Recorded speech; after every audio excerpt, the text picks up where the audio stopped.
आता बातमी आहे ती सीमेपलीकडून आहे। पाकिस्तानात संसदीय निवडणुकांसाठी मतदान सुरू आहे। निवडणुकीसाठी पाकिस्तानात चित्रविचित्र प्रयोग केले जात आहेत। अनेक शहरांमध्ये इंटरनेट सेवा ही बंद केलेली आहे। काल रात्रीपासून वीज पुरवठा देखील खंडित केलेला आहे। पाकिस्तानात इराण आणि अफगाणिस्तानच्या सीमा सुद्धा यावेळेला सील करण्यात आलेल्या आहेत।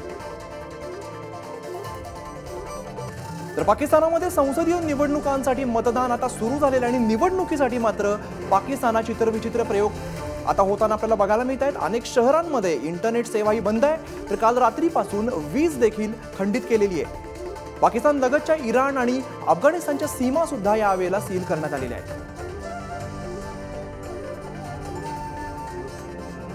पाकिस्तानमध्ये मतदान होतंय आणि मोबाईल विना सुद्धा हे इलेक्शन केलं जात आहे। तर निवडणुकीदरम्यान संपूर्ण पाकिस्तानात इंटरनेट सेवा ही बंद असणार आहे। काल रात्रीच पाकिस्तानात वीज पुरवठा सुद्धा खंडित केलेला आहे। आपण चित्रविचित्र प्रयोग पाकिस्तानात पाहतोय।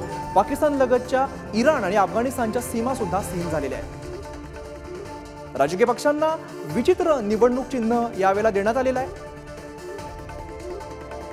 गाढव गाडी, चिकन, मासे, वांगी, बूट, वॉश बेसिन अशी अनोखी चिन्ह यावेळेला निवडणुकीमध्ये बघायला मिळत आहे। या संदर्भात अधिक माहिती देतात आमचे प्रतिनिधी दीपक आहेर। दीपक, पाकिस्तानमध्ये मतदान होतंय, मोबाईल विना होतंय, चित्रविचित्र प्रयोग सुद्धा केले जात आहेत। नक्कीच आज पाकिस्तानमध्ये सर्वत्र निवडणुका पार पाडल्या जात आहे आणि 13 करोड पाकिस्तानी या मतदानामध्ये सहभाग घेणार आहे। शिवाय असंही बघितलं जातं की पाकिस्तानामध्ये इतकी परिस्थिती बिकट झाली आहे की त्यांना पूर्ण मोबाईल सेवा जी आहे ती पूर्णपणे खंडित करण्यात आलेली आहे। आणि काल रात्री आपण बघू शकत होतो की पूर्ण पाकिस्तानमध्ये ब्लॅकआउट केला होता आणि सुरक्षेच्या कारण देऊन अफगाणिस्तान आणि इराण याची जी सीमा होती ती पूर्णपणे बंद करण्यात आलेली आहे। आणि पाकिस्तानचे जे जनरल आहे आसिम मुनीर त्यांनी स्टेटमेंट दिलं होतं की कोणत्याही परिस्थितीला फेस करायला आर्मी तयार आहे आणि पूर्णपणे सुरक्षेचे हे सिच्युएशन्स आहे ती कंट्रोल करण्यात आली आहे।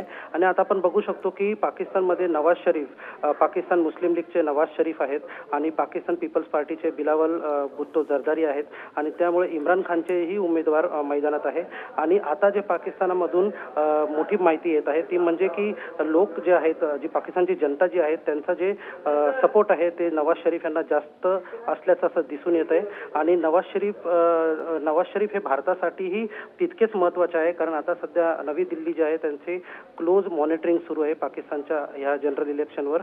आणि भारतासाठी किती स्ट्रॅटेजिकली ही निवडणूक महत्त्वाची आहे त्याचं कारण असं आहे की जर बिलावल अली भुट्टो हे निवडून आले तर ते भारतासाठी तितकं नक्कीच दीपक, भारतासाठी पण हे महत्त्वाचं असणार आहे। कोण पंतप्रधान होतं हे पाहणं महत्त्वाचं असणार आहे। धन्यवाद तुम्ही दिलेल्या माहितीसाठी।